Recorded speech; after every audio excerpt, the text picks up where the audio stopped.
Hello, and welcome to Nurtural Disasters. This is a podcast for those of us with toxic or emotionally immature parents. We might not have a bunch of credentials next to our names, but we do have PhDs from the Hard Knocks University. Basically, we want this to be a validating space for adult children of parents who had no business having children. Welcome to Nurtural Disasters with Ken and Lisa. Hi, welcome, guys. Welcome. We're not going to say the episode, so you're not going to know what episode number it is in case we record it out of order. Yeah.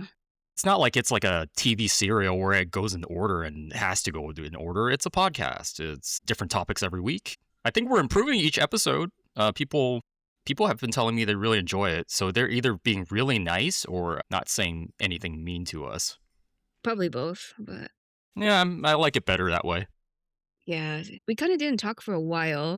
I know your mom was in the hospital. I was out of the country, so... I know if you want to inform people about what happened to your mom, I know everyone knows, well, the listeners know that she has dementia. My mom has dementia, so she's pretty far along. Like, she's completely nonverbal now, so she's very slow in everything she does. She's nonverbal? So I think it's, in my mind, it's kind of the most kind of ironic thing because my mom spoke like 5 or 6 languages. And how could it be that someone that's that good at like different languages just not be able to talk at the end of her life? Don't they say people who are bilingual or polyglots, they are less prone to dementia? You would think so. So it's like kind of things that you would think is, oh yeah, this person is, my mom did a lot of like, when she owned a store, maybe like 15 years ago, she did a lot of mathematics, like practical mathematics, right? Bookkeeping. So you would think that would maybe prevent or maybe delay dementia, even if you do have it. None of that was true. Who knows? Maybe we'll know it post fact. Maybe in a couple years, we'll know what exactly happened. Is there family history, though? That could be a big factor. It's a very interesting thing because not that I know of, my mom's siblings, they all passed away from complications from cancer, and my mom's cancer-free. So you could take it as you will. What kind of what kind of odd kind of like genetics that is? Yeah, it's so interesting. It's like when people die of lung cancer and they never smoked a cigarette in their life. It's one of those things. Yeah. So my dad recovered from lung cancer a couple years ago. I took him to go get his radiology. They blasted it with a little laser, and it was gone in like maybe like a month. But he never smoked a day in his life. So the most obvious thing that it probably came from secondhand smoke, because back in the 80s, like when he was working in the office, like people were just smoking left and right, and it was legal to smoke in a building. Yeah, we didn't grow up with that. So I just think it's odd whenever I watch like some old clip or like a movie or a TV show and people are smoking on a plane. You're literally in a capsule full of like combustible like oxygen and, like nitrogen. It's like, hey, could blow up, in the fuselage. It's crazy that planes just blow up more often in air. Well, I mean, I'm so sorry to hear about your mom. Oh yeah, so what happened was we were eating lunch, and while mid-bite, she fell asleep. So what they tried to explain to us was that, oh yeah, when you're older, sometimes your oxygen in your bloodstream, you don't get enough oxygen in your brain, so you kind of pass out while you're doing things. This is what happened to her, pretty much. Like mid-bite? So, yeah, mid-bite. So because she fell asleep mid-bite, we thought she was choking. Like she passed out choking. So we were like, oh no, what happened? She wakes up 30 seconds later. She starts chewing again. I was like, maybe that's some odd, maybe she just dozed off a little bit. And this time she passed out for like a good 5 minutes. By that time, I called the ambulance already, so... That's so scary. Yeah, and the scary part was we didn't know what was going on. We didn't know she was choking to death or she just passed out. She just lost consciousness. And during this time, I'm trying to see what's going on while I'm calling the ambulance. My dad's like shaking her. And here's the thing. I'm not a paramedic, but I've been told that if someone's choking, don't shake them. That doesn't help. So my dad's like shaking her. I was like, stop that. She's not a ragdoll. Yeah, so she goes to ER. The ER we go to is not great, so I drove her to another ER. She spent like 2 nights there. And during the whole time, my dad's like, can we go home yet? And I'm like, your wife? We don't know what's wrong with your wife. Like, what do you need to go home for? It's not like you have to go home and work on something, right? It's like you're going to go home and you're going to probably just sit there and watch some YouTube videos or something like that. I was like, your wife is like passed out. We don't know what's wrong with her. She can't communicate. So we're just trying to run some tests. And my dad keeps begging to go home. And he does end up going home like at like 10:30 at night. I drive him home and I drive him home because I have to go to work the next day. I'm on probation at work. Like I don't want to miss any days. So I'm taking like half days at work. I drive him home. I go home. I kind of just, like I push out the trash can. The next day is trash day. And I gave my dad this really awkward hug. I'm like, here you go. Like a half like shoulder hug, that little, here we go, buddy. Is it a side hug? Yeah, side hug. So I leave, go back home. I'm with my fiance. We just eat dinner. I tell her what happened to my mom. And the next day, I like take a half day of work. I go see her so my cousin and my sister could take a break. They were there the whole night. So I'm with my mom. I'm with my mom for maybe like 7 or 8 hours. And my dad's not there. Like, I don't know. He's at home. He didn't ask to go see my mom or anything. He's just chilling at home. And I really don't know what to say about that other than, I guess you don't want to see your wife then? Or he probably saw it wasn't that serious, so why go and see her? Mm, Yeah, I don't even know what you say about that. Like, yeah. Your dad's such a dick. yeah, and the worst part is, okay, this past weekend, I go to my mother-in-law's house. I call her mom. She's my mom. She lives 100 miles away from where I live. So my dad calls me and he's like, "Oh yeah, the bill came in. It's like an itemized list of everything they did in the hospital, like how much it costs." And he's like, "Well, I don't want to pay like $30,000." I'm like, "Dad, that's not a bill. That's like what they're gonna itemize to claim to insurance." I was like, "Well, insurance is not gonna cover it. Could you come back and take a look at this?" I'm like, "I can't come back. I'm not around." And he's just like, "Just come home."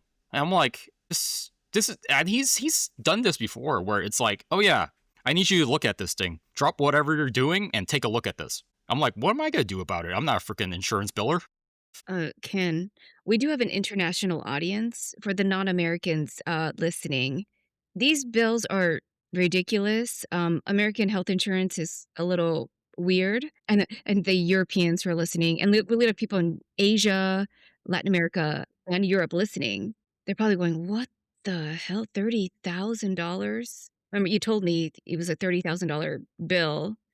Yeah, it's a $30,000 bill. And But it's not a real bill. It's like the insurance companies, they give you a big bill and then it's just a big number and then they negotiate in the middle, you know? exactly. That's Yeah. what happens. I worked in a hospital for a while. I worked in IT at a hospital, but I know how hospital billing works. And I'm trying to explain to him, hey, this is okay. We need to just wait.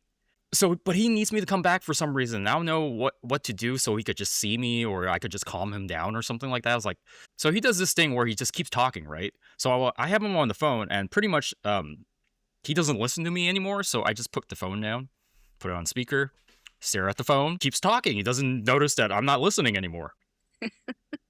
I told you too, there was a time where he kept talking and I just went dead silent, right? So he thinks I hung up on him. And so he's talking crap. I was like, that's the son of a bitch. He freaking hung up on me. And then he eventually hangs up.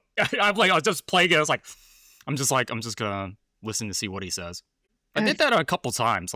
He just keeps talking. I can't get a word in. Oh, it's so funny. That's like my dad. He'll monologue at you and you'll try to get a word in. Like you'll just try to interject. You could literally walk away and he wouldn't even notice. And then 3 minutes of monologuing, and he goes, "Oh, were you trying to say something?" And I was like, "Honestly, I don't even remember what I said. It took forever to to get my anything in. I literally forgot what I was gonna say." Yeah, your dad probably just kept talking, and you're like, I'm just gonna go get a glass of water, and get some popcorn, and come back. Yeah. And then, yeah, you have a parent that's like, oh yeah, they go on a monologue. It's like, good, live Shakespeare. I'm just gonna sit here and see what happens. Yeah. Shakespeare by the park, but at your house. But that's pretty much what happens. Like you're literally listening to someone just monologue to you. So no matter what you say to them, it's like, I'm gonna keep talking. They're talking at you, not with you. I don't even know if they're talking at me anymore. I don't even know if they care if they have an audience at a certain point. You ever like realize that you walk out of the room and they're still talking? I'm like, huh. I don't think they need me to be here. I think that's might be part of their lack of empathy. They don't get the reciprocity of like you don't even realize if other people are even noticing. That's their lack of empathy, I think. I know you told me that your dad is just like he has trouble trying to communicate with people too. So that Yeah. might be compounded as well. As for my dad, he's just a motor mouth. I'm not sure he cares about what other people think. I don't think he does. Sounds like we have a lot to catch up on. I was out of the country. I know. Tell me about your trip. It was great. For the most part, it was great. We did get caught in that, like, El Mencho, he was, they caught in Puerto Vallarta. I was in Mexico City. So I guess the Mexican government and the US government, they worked in conjunction to capture this dude. And I was far enough away, but I kept getting texts and calls from people in the States going, "Are you okay? Oh my God." And I was like, I didn't even know about it until people were texting me, and I'm like, "What?" Then I checked the news. I'm like, "Oh," because I was so busy sightseeing, and I went to my cousin's wedding, so I was just kind of focused on that. We weren't impacted. Mexico City was not impacted at all. Yeah, understandably, Mexico is actually, by landmass, a huge country. Like, how many different like states or provinces do they have? Like, it's like 20 or 30. Mexican states, Yeah, but it is a very big country. 31 states. Yeah, it's a very big country. I think we underestimate like how big the country of Yeah. Mexico is. Yeah, Well, things are far apart too. So yeah, Mexico City and the state of Jalisco, it would take like 7 hours to drive. It would be like going from here, like LA to San Francisco. I think even farther than that, it's more like LA to like almost the northern tip of California. California is a gigantic state. It's bigger than most countries. So it's a huge 7 hours is like I think you could do most of the eastern seaboard in the United States in 7 hours. That's how far it is. Hmm. Yeah.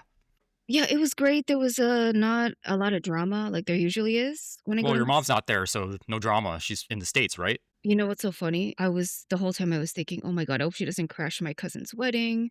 Not invited, right? Oh, hell no. Oh, no, he's a psychologist, and he does not like her. He was actually pissed when, he found out that my mom falsely accused my uncle of molesting his daughter. It's dad uncle. Yes. So, he was telling me at first and sending me, like, all the screenshots and, it was all documented. And I said, "You know what? You're dealing with someone personality disordered. Talk to my cousin." I'm not gonna say his name, but talk to fill in the blank his name. And he kept going, and I was like, talk to him." And then I didn't hear from him for a while, and then he calls me back and he goes, "Oh my God, I talked to him for 3 hours." He was like, "Oh my God, no wonder, my dad have us." He lives in another state, that's like 2.5 hours south of Mexico City called Puebla, and that's where he grew up. He's like, "Oh, no wonder my dad, he was keeping us away from the drama." And he's like, She's probably a sociopath, and if she had actually, like, gone through, like, the court system to get him, like you call Child Protective Services, and to get him falsely accused and, like, gone further, he would've diagnosed her with psychopathy." And I was like, "Oh, yeah, told you."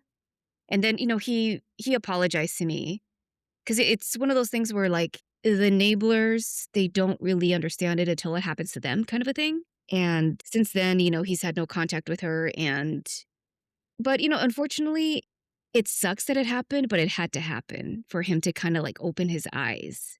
And, when we first got to my grandmother's house in Mexico City, my uncle had the key, and he's opening the door, and I was like, "Oh, it opens." My mom didn't change the locks this time because when she goes down to Mexico City, she will change the locks and give keys to certain people who are her little flying monkeys. And in my head, I was like, "Oh, we can get in. Oh, fun." And then we walk into the house and the walls are bare. There's no pictures, nothing, no paintings. And there's a giant painting of my uncle's that I'm not going to say that my mom slashed it because she personally did not slash that painting, but she had my other aunt do it. And my aunt, she has a developmental disability. She's, I would say about like around 5 years old, maybe 6 years old at the most. Can barely do basic math, barely. So, but even though she's like literally like her birthday, it was just recent, and we're like, how old did you turn? And she said, 5'5". Oh, 55. Yeah. It's too high of a number for her to know. So she'll say 5'5". That's how old she is. Like that level of developmental disability. So she manipulated her to slash up my uncle's his painting. And it was my grandmother's favorite painting, actually. And it's this beautiful painting. And my uncle restored it. Thank God. He got some materials, and it's just like, we can't have anything in this house because my mom will just destroy this shit. And it reminded me of other things that happened when we lived upstairs in the house when I was growing up in Mexico City. We were on one side of the house, and the upstairs, there was these plants, and my mom hated the fact that they had these plants, and she said they looked ugly, they looked ugly. So what she and her partner at the time, they grabbed these syringes. They bought these syringes from the pharmacy because you can buy them over the counter in Mexico, filled them up with bleach, would inject the plants and like, look, see how ugly they are? And just go to whoever they knew, look how ugly they're withering. And Oh, goodness. yes, yeah, oh, that's the tip of the iceberg. You ever wonder, that's all I remember that almost reminds me, except like there was a mom that did that to her daughter. Like it was like Munchausen by proxy, like she would just making her daughter sick so she could take care of her. This is literally like I'm gonna poison the plant so this plant just withers and dies. I was like, wow, that's pretty brutal. I'm afraid to know if your mom did that to another human being or even a pet. I don't know. Because the plant wouldn't stop her if she was like a psychopath. Like it wouldn't stop her from doing it. You know what? And that's weird because it kind of unlocked another memory. When I was at the wedding, there was another cousin who was invited, and he's very light skinned. Like I'm pretty light skinned, but he's pale. And when we were little, after my dad had left, he left the house. He rented a room at a house with nuns or something, from what I remember. She got me, my brother, and my cousin, who's light skinned, and talk to the nuns and say, he left us. He left off me with 3 of my kids and with da da da da, just making this sob story, making herself out to be the victim. And the nuns were like, oh my God, and they're all so light skinned. I can't believe he did that to you. And she lied to them. And I don't know to this day if he knows that she did that, but I don't even know if they kicked him out because of it. But she did that just to fuck with him. That's pretty vindictive to try to get your husband kicked out of, I'm assuming like what was it, like a church or like a convent, to have like kind of like sanctuary, that your mom pretty much lied to God and lied to clergy in order to do that. There has to be a special place in hell for that, right? I guess. If you're Catholic, you believe in the hell. See, the thing is, I wanted to ask my dad about that because that memory, I didn't even remember that until recently. I wanted to ask him, but I didn't. I was like, at this point, why bring it up? I'm sure if you brought that up, like it would hurt him. There's certain memories that you kind of repress and you don't want to think about again. So if it ever comes back up again, like it just might trigger him in a way that you might not be able to predict his reaction to it.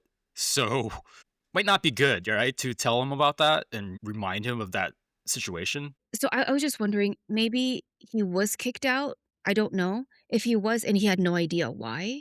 He didn't know the backstory of it, and I have the other piece of the puzzle.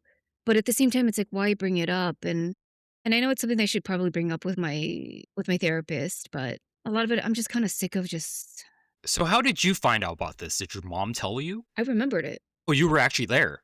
I was there. I was me, my brother, and my cousin, the one who was light skinned, and he Hmm. was invited to the wedding. And I remembered, and she took us, and she was like, took the 3 of us to where they lived, and said this sob story to like humiliate him and make him look bad. And I do remember that. How old were you? Maybe like 5. Yeah, usually at that age, you have very selective memory at that age. Like you remember only certain things. Can't remember what I did when I was 5. Oh, trike. I had a little tricycle that I had in my house, and I had a tricycle in kindergarten. That's all I remember. I do have lapses in my memory, and I do know that. And my therapist said it was because my brain was trying to protect me. Do you ever feel like unlocking any of those, or it's like, should you really unlock them? You know what? It's a little bit of both. But my therapist said if I do it, you have to he highly, highly suggests that I do it through psychedelics. Oh, we're talking about psychedelics again, huh? Yeah, well, he brought it up.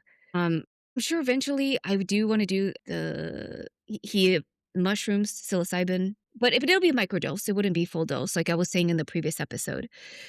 But and it's in conjunction with talk therapy.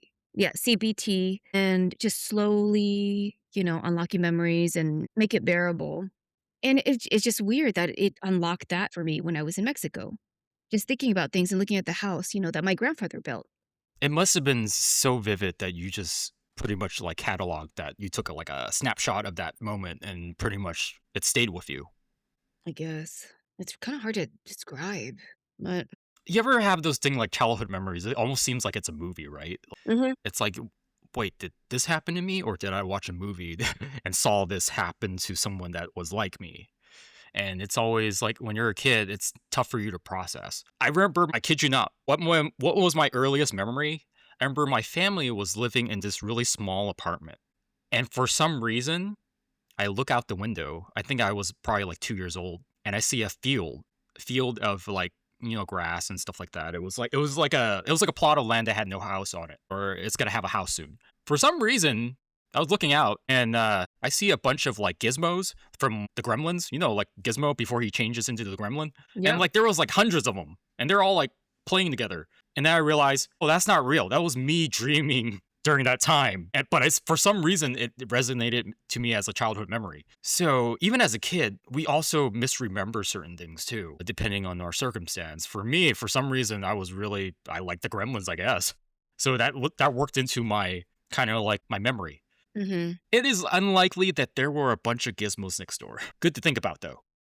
Yeah.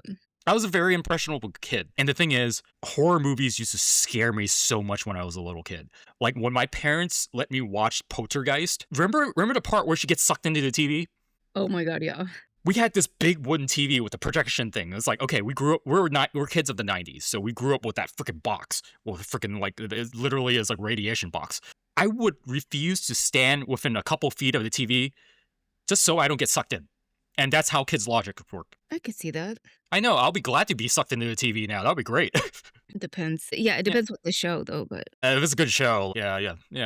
They're here. That's not a good show. That's not a good no. movie to be sucked into. Oh, that's a scary thing. I was like, but yeah. But the thing is, my parents and my family members used to laugh when I was freaking out. I was like, is this really like a cool thing to watch a little freaking 3 or 4 year olds freak out whenever a freaking weird commercial comes on of like a horror movie? No, that's not age appropriate. They were just wanting to see the kids scream. Because I remember, even when I was a kid, I had a cousin that used to give me like the worst gifts. Like, it wasn't kid friendly gifts. Because I remember when I was a kid, he got me like a King Kong, like stuffed animal, and it was huge and it was scary. And I was like 5, so it freaked me the freak out. Like, if he gave that to like a teenager, that would have been cool. Giving that to a 5-year-old, that's pretty much asking for him to scream. So it's just like, and then my family always like reminded me of that. I had no idea. It's like, hey, remember you when you were scared of this? I was like, stop reminding me of stuff that I shouldn't think about. This is why I'm a weirdo, because you guys kept doing this. Stop reminding me of Poltergeist and getting sucked into the TV. That really messes with a kid's development, I'm telling you. Yeah, don't they say that narcissists are the worst gift givers? If the gift is like a big hand of turds or something like that, it's kind of like that. Thank you for this. Yeah, thank you for this gift. Thank you for this expired gift card that you gave me. And then when I told you it was expired, you raged at me and said it wasn't, even though I tried to cash it. And I sent you a screenshot with the 0 amount on it. Is that what happened to you from your mom? It wasn't my mom, but it was another family member. Oh boy. Let me tell you about those gifts. As a kid, you kind of want cool gifts, right? Like you want a toy. It doesn't have to be the best toy. It just has to be like a decent toy at the store. I forgot what time it was when my parents just stopped caring about giving me gifts and just decided to give me money. As a kid, I don't really care about money. I'm pretty sure a lot of kids like are the same. Like we just want to be able to open something during Christmas or our birthday. You give me a gift card, I'm like, neat. Who's going to drive me to the toy store now? That's what I was thinking. And it became a point where every time I had a birthday, my parents would just give me money or a gift card. And after a while, it was just like, wow, it's almost like you guys didn't care. And yeah, It's like they don't know you. That's why they give you such shitty gifts. I don't even think it's that they don't know me. It's like they don't bother to know me. They think money is good. And that's really how my dad trained me. It's like, oh yeah, money's important. If I love you, I will give you money. And if you train your kid that way, he's going to come out always thinking about money, which is pretty much what I do. I think about money a lot. I don't see money as a form of love, but I just see money as very important, unfortunately.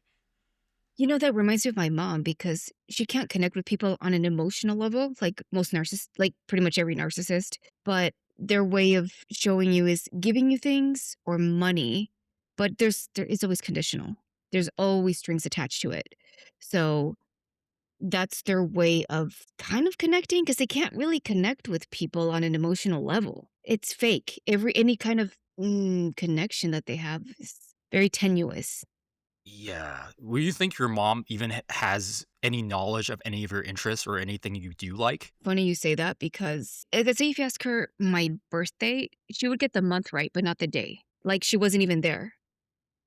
I was like, "Were you fucking there? How would you not know my actual birthday? Like the day, like she would forget my own birthday." She gets the day before. It's the day before.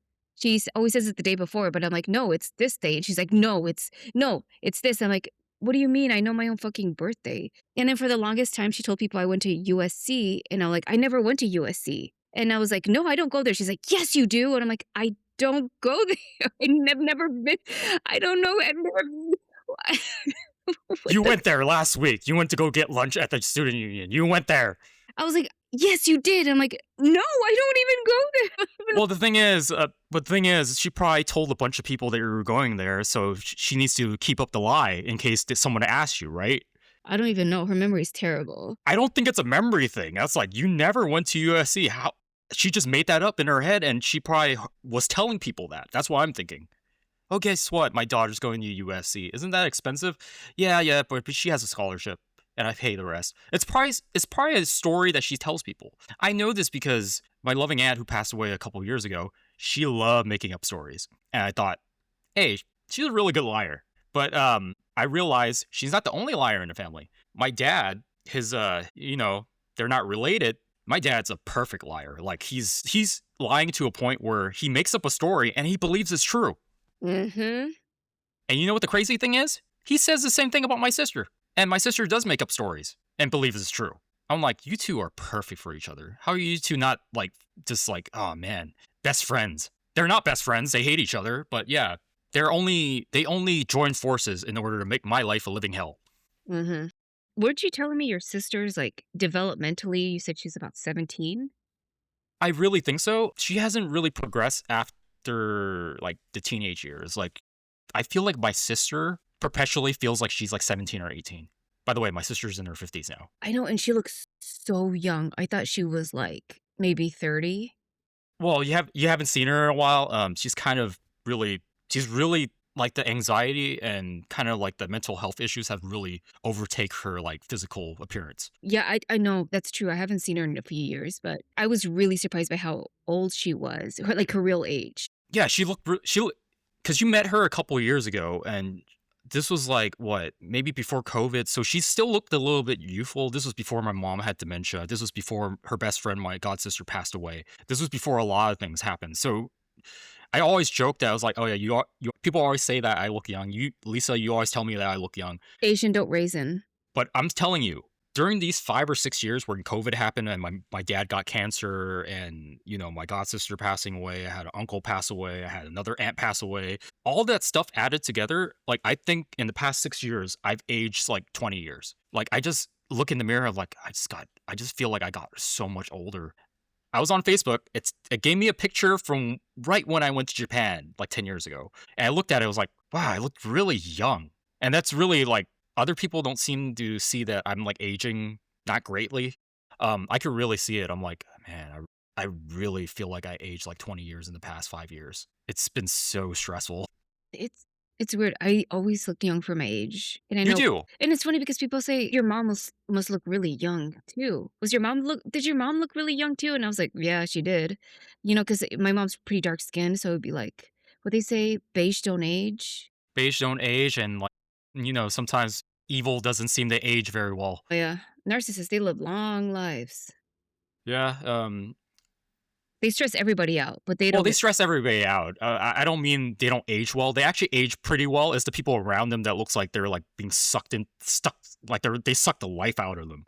It's like they're like a husk. Like you're a husk right next to them, and they look perfectly fine because evil is what drives their virility, their youth. So someone that's like an asshole, it just seemingly seems like they're like, oh man, that person looks really young. I wonder why. It's because she sucks the souls of the people around her. Oh, when you told me that your sister's like 17 developmentally, that reminded me. I think my mom might be like developmentally stuck at like 14 or something, or maybe even 13. And that reminded me when I was still talking to her. I think I was in college, not at USC. Just to clarify that, and she was. She was in the living room watching that Hannah Montana show. It's like Disney or Nickelodeon or one of those shows. And back when it was like popular. And I'm like, I see this woman in her 50s at that point. She's 67 now. And she would freak the fuck out if I said that ever. But she's 67. Uh, Ooh. but she was in her 50s at this point, and watching Hannah Montana in the living room. And I go, "Why are you watching that show?" She's like, "'Cause I like it." And then she watches it. She looks at the TV and she has this look on her face like the way children look at a TV. And I was like, and then it hit me like, oh, that's where she is mentally.